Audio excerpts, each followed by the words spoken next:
आज शुरुआत में बेहद ज़रूरी किस्म की सूचना है, इसलिए बड़े गौर से सुनो।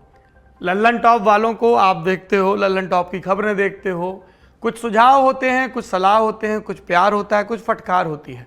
अब इन सबको दर्ज कराने का आमने सामने का वक्त आ गया है, क्योंकि देश की राजधानी दिल्ली में सज रहा है लल्लन टॉप अड्डा। लल्लन टॉप अड्डे पर लल्लन टॉप के रिपोर्टर्स होंगे, एंकर्स होंगे, मैं आपका सेवक, आपका छोटा भाई मैं भी रहूँगा। आप आइए, आपका स्वागत है। ब्यौरे नोट कर लीजिए। ये ब्यौरे क्या हैं? इंडिया टुडे हैप्पीनेस फेस्ट हो रहा है। दिल्ली में एक जगह है सुंदर नर्सरी। अब ये सुंदर सी नर्सरी, जिसका नाम सुंदर नर्सरी है, कहाँ पर है? हुमायूं के मकबरे के बगल में। यहाँ पर लल्लन टॉप अड्डा होगा और इंडिया टुडे हैप्पीनेस फेस्ट होगा। दिन शनिवार का है, तारीख 9 अप्रैल है और वक्त ठीक 4 बजे शाम को ये हैप्पीनेस फेस्ट शुरू हो जाएगा। तो यहाँ क्या सिर्फ लल्लन टॉप वालों से गप होगी? उसके अलावा भी बहुत कुछ होगा। जो लल्लन टॉप का पेटी बाजा बैंड है वो होगा। इसके अलावा मशहूर स्टैंड अप कॉमेडियन शुभम गौर और सलोनी गौर, भाई बहन की जोड़ी है, रपचिक जोड़ी है, अपनी अपनी परफॉर्मेंस करेगी। इसके अलावा इनके साथी भी होंगे। इसके अलावा गज़ल की परफॉर्मेंस, सूफी बैंड आदि इत्यादि, और कुछ सरप्राइज में बहुत बड़े एकदम जाबड़ से नाम है जो हम अभी नहीं बता सकते, आपको मौके पर ही पता चलेंगे। तो लल्लन टॉप अड्डे में आपका स्वागत है। जिन लोगों ने पहले अड्डा अटेंड किया है उनको पता है मौज गुरु भरपूर आती है, आनंद आएगा। आपसे मुलाकात होगी हम सब साथियों की, हम आपका इंतजार करेंगे। एक बार फिर से डिटेल सुन लीजिए। शनिवार 9 अप्रैल शाम 4 बजे सुंदर नर्सरी दिल्ली में। पहले आओ पहले पाओ वाला सिस्टम है गुरु, तो जल्दी से समय से आके रूमाल छेक लेना कुर्सी पे। अब दुनियादारी को आगे बढ़ाते हैं और उसके पहले वो बोलते हैं जो बोलने का रिवाज है।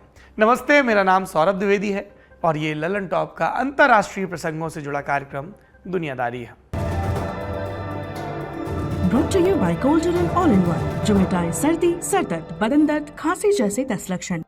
दुनियादारी में आज आपको एक औरत के बारे में बताएंगे जो पर्दे के पीछे रह के पूरे पाकिस्तान को चलाना चाह रही थी या चला भी रही थी। एक और औरत के बारे में बताएंगे जो पर्दे के पीछे की इस औरत की पक्की सहेली थी और सहेली पने के नाम पे मात्र 600 करोड़ रुपए कमा के ट्रांसफर, पोस्टिंग आदि इत्यादि से और अब चंपत हो गई है। और भी कई देशों की सैर कराएंगे, कई कहानियां हैं जो आपका इंतजार कर रही हैं। तो शुरू करते हैं दुनियादारी। यह साल 1988 के शुरुआती दिनों की बात होगी। पाकिस्तान के तत्कालीन राष्ट्रपति जनरल जिया उल हक टीवी पर गुहार लगा रहे थे लौटने की। किससे और कहां? इमरान खान से, क्रिकेट के मैदान पर। इमरान ने 1987 वर्ल्ड कप के बाद अंतर्राष्ट्रीय क्रिकेट से संन्यास ले लिया। तब वो करियर के पीक पर थे, करिश्मा कायम था और इसी के चलते उनके फैसले से दुनिया भर में फैंस को झटका लगा। पाकिस्तान में उनके घर के बाहर लोग भूख हड़ताल तक पर बैठने लगे। क्रिकेट बोर्ड ने भी रिक्वेस्ट भेजी पर इमरान टस से मस नहीं हुए। जब कुछ भी काम नहीं आया तब जनरल जिया उल हक की अपील काम आई। जनरल ने पहले टीवी पर और बाद में एक प्राइवेट पार्टी में इमरान से कहा, इस बार मेरी बात मान लो, ये एहसान कर दो। बात मान ली गई। इमरान लौट आए और फिर उनकी कप्तानी में 1992 में पाकिस्तान ने पहली दफा वनडे क्रिकेट का वर्ल्ड कप अपने नाम किया। एक बात चलती है कि इमरान खान जनरल जिया के कहने पर क्रिकेट खेलने लौटे, ये एक तथ्य है, लेकिन इसकी रूपरेखा किसी अलग मंच पर तैयार हुई थी। दरअसल रिटायर होने के बाद इमरान छुट्टियां मना रहे थे। एक दिन वो लाहौर के पास शूटिंग ट्रिप पर गए। शूटिंग के बाद अपने दोस्तों के साथ पास के गांव में टहलने निकले। इस दौरान उनकी मुलाकात बाबा चाला से कराई गई। बाबा चाला आसपास के गांव में चर्चित थे, उन्हें सिद्धहस्त माना जाता था। कहा जाता है कि इन्हें इमरान के रिटायरमेंट के बारे में कुछ नहीं पता था। जो शख्स इमरान को घुमा रहा था उसने इशारा करके पूछा, ये बताइए कि इनकी आगे की जिंदगी कैसी रहेगी। बाबा ने इमरान की तरफ देखते हुए कहा, ये तो अभी रिटायर ही नहीं हुआ है, सब अल्लाह की मर्जी है, ये अभी और खेलेगा। इमरान ने तभी रिटायरमेंट से वापस आने की बात सोच ली थी। फिर जनरल जिया की अपील ने हर हिचक को दूर कर दिया। इस घटना का जिक्र पीटर ओबोर ने अपनी किताब wounded tiger a history of cricket in Pakistan में किया है। इमरान ने अपनी आत्मकथा पाकिस्तान अ पर्सनल हिस्ट्री में भी इस मुलाकात के बारे में बताया है। आज ये कहानी सुनाने की वजह, दरअसल एक समय तक इमरान की छवि प्ले बॉय की थी। देर रात तक पब में रहना, अलग अलग महिलाओं के साथ दोस्ती, नशाखोरी के आरोप आदि इत्यादि।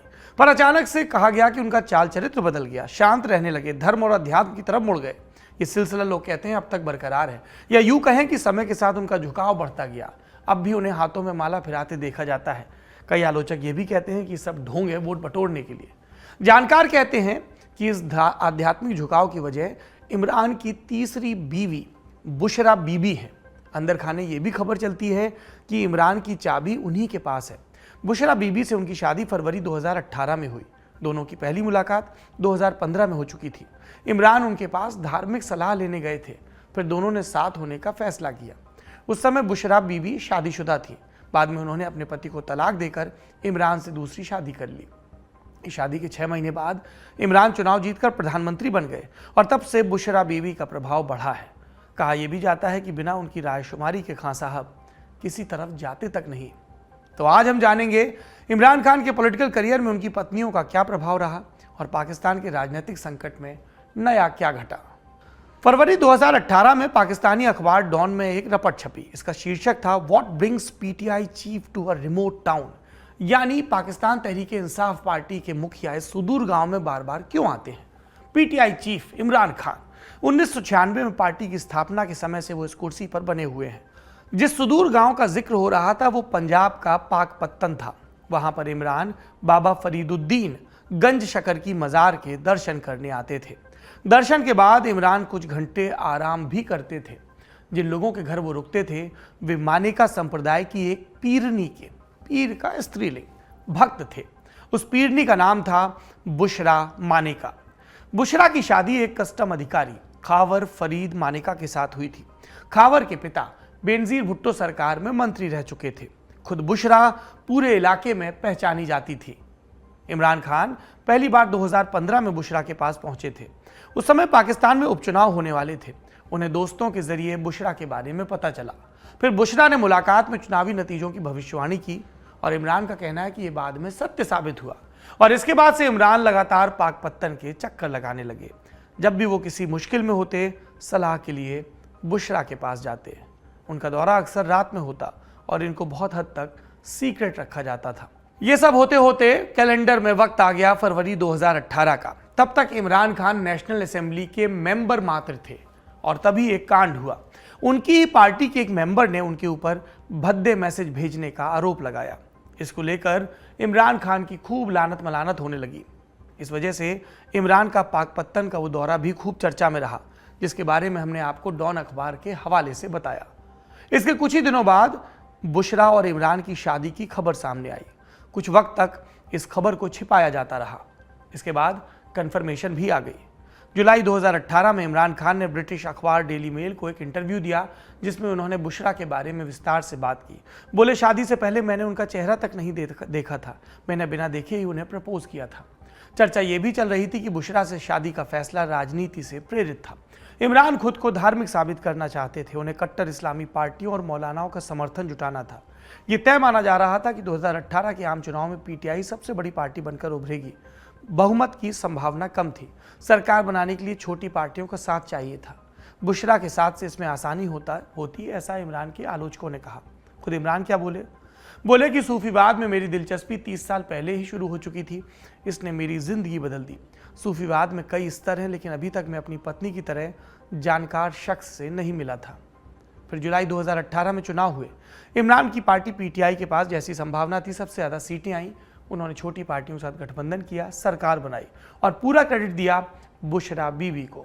वो ये भी बताते रहे कि वो सरकार की हर बात उनसे शेयर करते हैं और उनकी राय के मुताबिक ही फैसला भी लेते हैं। फिर आया अक्टूबर 2021, लेकिन इस बार क्या हुआ? सेना ने पीएम की राय लिए बिना आईएसआई का चीफ बदल दिया।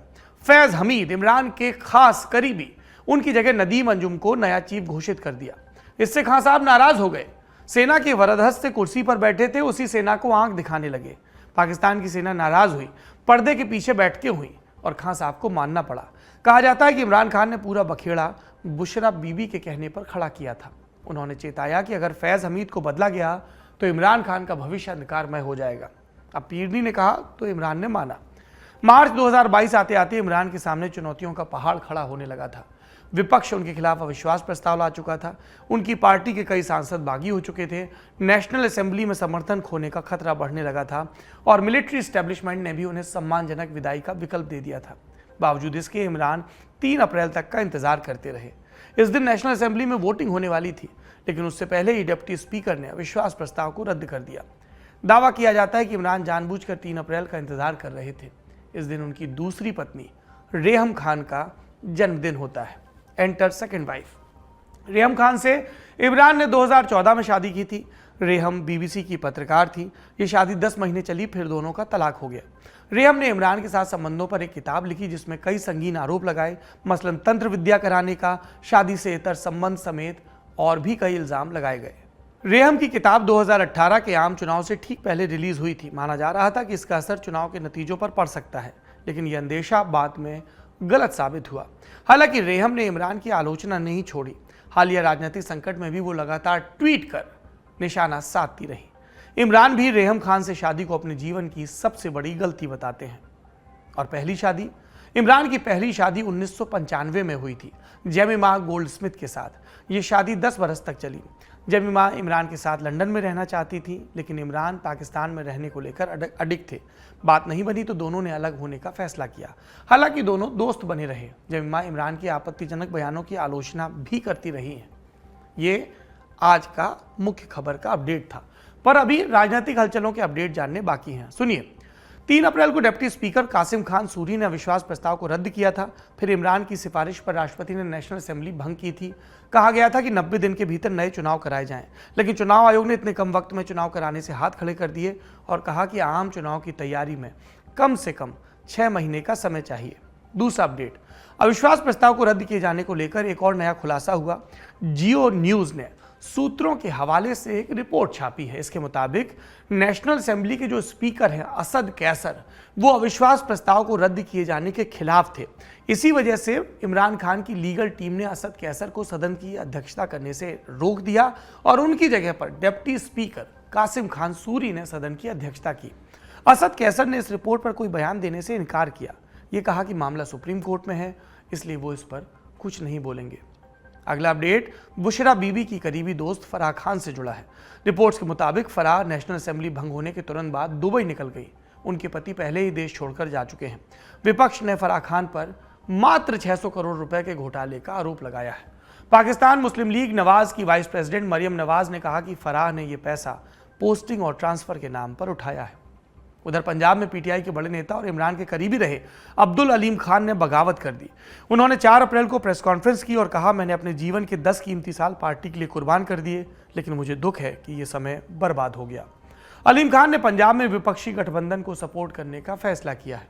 पंजाब में पीटीआई ने उस्मान बुजदार की जगह पर पीएमएलक्यू के चौधरी परवेज इलाही को सीएम कैंडिडेट घोषित किया था। इस ऐलान के बाद से पीटीआई के भीतर फूट पड़ रही है। पंजाब प्रोविजनल असेंबली में 6 अप्रैल को नया नेता चुना जाएगा। दुनियादारी में बड़ी खबर यहीं पर समाप्त होती है। अब सुर्खियों की बारी। पहली सुर्खी श्रीलंका से। श्रीलंका में सरकार के खिलाफ प्रोटेस्ट का सिलसिला जारी है। इमरजेंसी के बावजूद लोग सड़कों पर जमा हैं। 4 अप्रैल को कुछ पूर्व मंत्रियों के घरों पर हमले की खबर भी आई। भीड़ को हटाने के लिए पुलिस को आंसू गैस और वाटर कैनन का इस्तेमाल करना पड़ा। इससे पहले राष्ट्रपति और प्रधानमंत्री को छोड़कर पूरी कैबिनेट ने इस्तीफा दिया था। हमने आपको ये खबर बताई थी। सेंट्रल बैंक के गवर्नर ने भी पद छोड़ा था। राष्ट्रपति गोतबाया राजपक्षे ने विपक्ष को सरकार में शामिल होने के लिए कहा था, लेकिन विपक्ष ने ऑफर को ठुकरा दिया। वे राष्ट्रपति और प्रधानमंत्री के इस्तीफे से कम पर मानने के लिए तैयार नहीं है। और राष्ट्रपति गोतबाया ने कहा कि मैं किसी भी कीमत पर कुर्सी नहीं छोड़ूंगा। बोले, जो सदन में बहुमत साबित कर देगा सत्ता उसके हवाले कर दी जाएगी। लेकिन मीडिया रपटें कहती हैं कि उन्हें बड़ा झटका लग सकता है, क्योंकि 60 से ज्यादा सांसदों ने सत्ताधारी गठबंधन को छोड़ने का ऐलान या संकेत कर दिया है। अगर ऐसा हुआ तो राजपक्षे परिवार की सत्ता खात्मे की तरफ बढ़ेगी। 4 अप्रैल को इस सरकार ने अली सबरी को नया वित्त मंत्री नियुक्त किया था, लेकिन 24 घंटे के भीतर ही उन्होंने भी अपने इस्तीफे की चिट्ठी भेज दी। ये तो हुई तंत्र की बात। लोक के स्तर पर क्या हो रहा है? The general committee of the government medical officers association ने इमरजेंसी हेल्थ सिचुएशन श्रीलंका में घोषित कर दी है। वजह जरूरी दवाओं की कमी। इससे पहले 12 फरवरी को सरकार ने पब्लिक हेल्थ सर्विस को जरूरी सेवाओं की लिस्ट में डाला था, फिर भी दवाओं की आपूर्ति पूरी नहीं की जा सकी। श्रीलंका के प्रोटेस्ट में एक और चीज घट रही है। सेलिब्रिटीज एक सुर में जनता के साथ खड़े हैं। महिला जयवर्धने, कुमार संकारा, रोशन महानामा, भानुका राजपक्षे जैसे दिग्गज क्रिकेटरों ने सरकार को लताड़ लगाई है। इनमें से कई सड़क पर उतरकर प्रोटेस्ट में हिस्सा भी ले रहे हैं। दूसरी सुर्खी रूस यूक्रेन युद्ध से जुड़ी है। दोनों देशों के बीच चल रही लड़ाई 41वें दिन भी जारी है। बूचा शहर में आम नागरिकों की लाशें मिलने के बाद से बवाल मचा है। यूक्रेन रूस पर नरसंहार का आरोप लगा रहा है, जबकि रूस ने कहा कि तस्वीरें प्लांटेड हैं। इस मामले में और क्या हुआ? यूनाइटेड किंगडम ने रूस को यूएन ह्यूमन राइट्स काउंसिल से निकालने की मांग की। रूस ने इसकी निंदा की और कहा कि इसका असर यूक्रेन के साथ चल रही शांति की कोशिशों पर पड़ेगा। बूचा की तस्वीरों पर अमेरिका का भी बयान आया। राष्ट्रपति जो बाइडेन ने पुतिन पर वॉर क्राइम का मुकदमा चलाने की बात कही है। इसके अलावा यूक्रेन के राष्ट्रपति व्लादिमीर ज़ेलेंस्की 5 अप्रैल को यूएन सिक्योरिटी काउंसिल को संबोधित करेंगे। इसमें बूचा का मामला फोकस में रहेगा। इस महीने में सिक्योरिटी काउंसिल की अध्यक्षता यूके के पास है। उधर अमेरिकी एजेंसियों ने कहा कि कीव के पास तैनात 2/3 से ज्यादा रूसी सैनिक वापस लौट चुके हैं। पिछले कुछ समय से रूसी हमले की तीव्रता में भी कमी आई है। आज की तीसरी और आखिरी सुर्खी रवांडा से है। अपीली अदालत ने होटल रवांडा के नायक पॉल रोजेबगीना की सजा बढ़ाने वाली याचिका खारिज कर दी। 2021 में पॉल को आतंकवाद के आरोप में 25 बरस की सजा सुनाई गई थी। इसको उम्र कैद में बदलने की अपील की गई थी। पॉल रोजेबगीना 1994 में हुए रवांडा नरसंहार के समय राजधानी किगाली के एक होटल में मैनेजर थे। इस नरसंहार में 100 दिनों में 10 लाख से ज्यादा लोगों की हत्या हुई। इस दौरान पॉल ने अपने होटल में लोगों को शरण दी, उनकी जान बचाई। 1996 में उन्होंने रवांडा छोड़ दिया। अलग अलग देशों में पब्लिक स्पीकर के तौर पर काम करने लगे। 2004 में उनके ऊपर फिल्म बनी। विदेश में रहते हुए पॉल ने रवांडा के राष्ट्रपति पॉल कगामी की आलोचना शुरू की। इससे सरकार नाराज रहने लगी। 2020 में दुबई से बुरुंडी जाने वाली उनकी फ्लाइट ने अचानक रास्ता बदला। ये सीधे किगाली में उतरी। वहां उन्हें गिरफ्तार किया गया, मुकदमा चला और फिर सजा सुनाई गई। हम दुनियादारी में पॉल रोजेबगीना की कहानी विस्तार से सुना चुके हैं। दिलचस्पी हो तो डिस्क्रिप्शन में लिंक देख लें।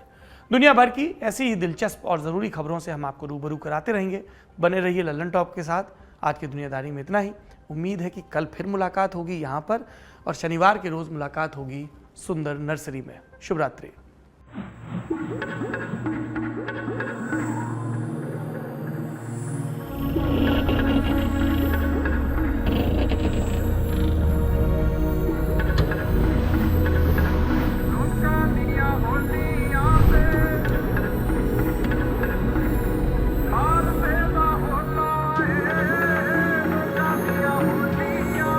जब निहंग सिंह घोड़े के ऊपर सवारी करते हैं तो फिर वो मन के ऐसे आता है भी हम भी ये बाना पहने।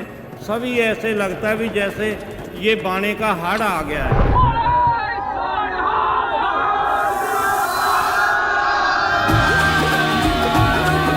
इस वक्त मैं पंजाब में हूँ, आनंदपुर साहिब।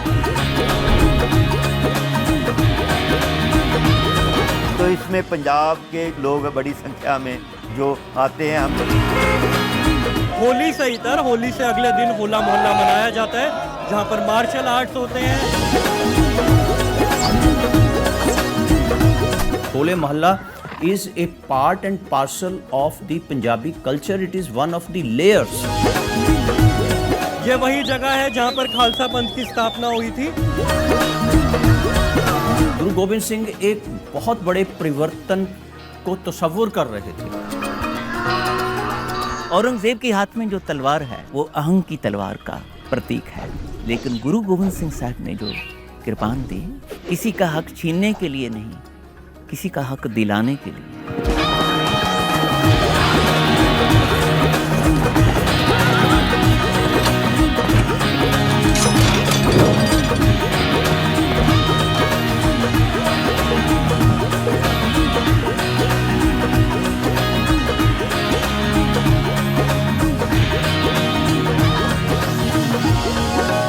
ये संदेश गुरु साहब का कि भाई जो रंग मैं दे रहा हूँ वो आध्यात्मिक रंग है, उसको उतारने की जरूरत नहीं पड़ेगी।